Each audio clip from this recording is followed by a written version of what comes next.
સુરેન્દ્રનગર જિલ્લા કાઠી દરબાર સમાજ ક્ષત્રિય સમાજ સાથે છે અને રહેશે રામકુભાઈ કરપડા।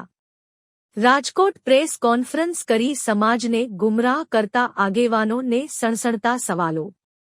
ગતરોજ રાજકોટ ભાજપ કાર્યાલયથી ભાજપ દ્વારા લખાયેલ સ્ક્રિપ વાંચવા થકી એક કોન્ફરન્સમાં કાઠી દરબાર સમાજ રૂપાલા સાથે છે, ભાજપ સાથે છે તેમ જણાવ્યું હતું। ખાસ તેમાં સૂરજદેવળ મંદિરનો વિકાસ આ સરકાર દ્વારા કરવામાં આવેલ છે તેમ પણ જણાવ્યું હતું। ત્યારે આ તમામ વાતને લઈ કહેવાતા આગેવાનોને સણસણતા સવાલો રામકુભાઈ કરપડા એ કરતા જણાવ્યું હતું કે આ કોઈ સમાજ આગેવાનો નથી, ભાજપ હોદ્દેદારો છે અને સમાજ ઉપર હાવી થવાના પ્રયત્નો કરી રહ્યા છે, પરંતુ સમાજ મોટો છે, આગેવાનો નહીં। વાત છે સૂરજદેવળ મંદિરના વિકાસ માટેની, તો આ મંદિર ના વિકાસમાં યુવાનોનો સહયોગ છે, તેઓ વિકાસ કર્યો છે નહીં કે સરકારે।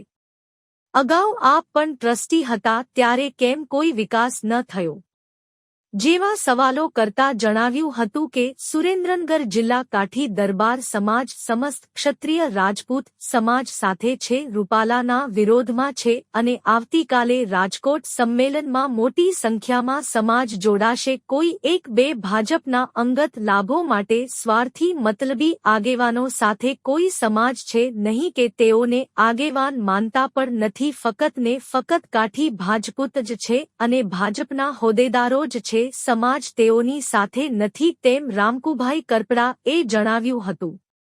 સુરેન્દ્રનગર રિપોર્ટર મહેશભાઈ ઉતેરિયા દ્વારા આગેવાનોને કહેવાનું છે કે તમે સમાજના યુવાનોને ગુમરાહ ન કરો।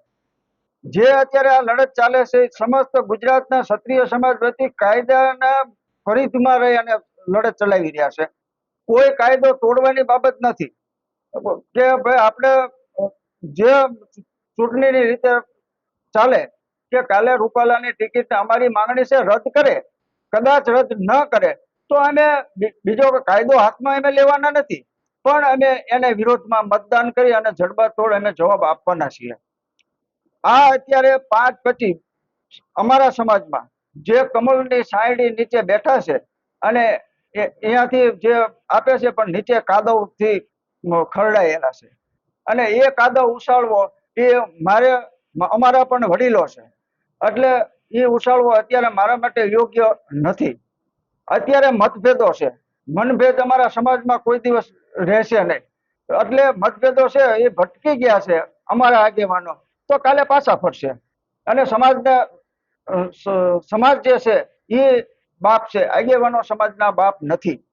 તો અમે આ બાબતને સ્પષ્ટતા કરવા માટે સુરેન્દ્રનગર જિલ્લા ઝાલાવાડ ક્ષત્રિય સમાજના આ જે હોલ છે એમાં અમે સામે આવી અને આ આહ્વાન કરીએ છીએ કે સુરેન્દ્રનગર જિલ્લા સહિત ગુજરાતભરના કાઠી ક્ષત્રિય સમાજ આપણે જે આગેવાનો કોઈ પ્રેસ કોન્ફરન્સ કરી અને આડી અવળી વાતો કરીને ગુમરાહ કરવાની વાત કરે એમાં કોઈને આવવું નહીં। સુરેન્દ્રનગર જિલ્લામાંથી અમે કાલે અમારા જે આયોજન છે આયોજન મુજબ કાલના સંમેલનમાં અમે 2 લક્ઝરી બસ ને એ સિવાયના 150 થી વધુના 4 વ્હીલો ફક્ત કાઠી દરબાર સમાજના રાજકોટ મુકામે જવાના છે અને એ અમે બહોળી સંખ્યામાં જવાના છીએ। તો આ આખી જે ઘટના છે અમારી એક જ માંગ છે અને એ માંગ 90 સંસ્થાઓ જે નક્કી કરશે એમને અત્યારે એક જ ફક્ત માંગ કરી છે કે ભાઈ રૂપાલાજીની ટિકિટ રદ કરો અને અમે પણ એ માંગમાં એમને લડતમાં અમે સાથે છીએ। આવનાર સમયમાં જે 90 સંસ્થાઓ જે નક્કી કરશે, જે લડત એ નક્કી કરશે એ લડતમાં અમે સાથે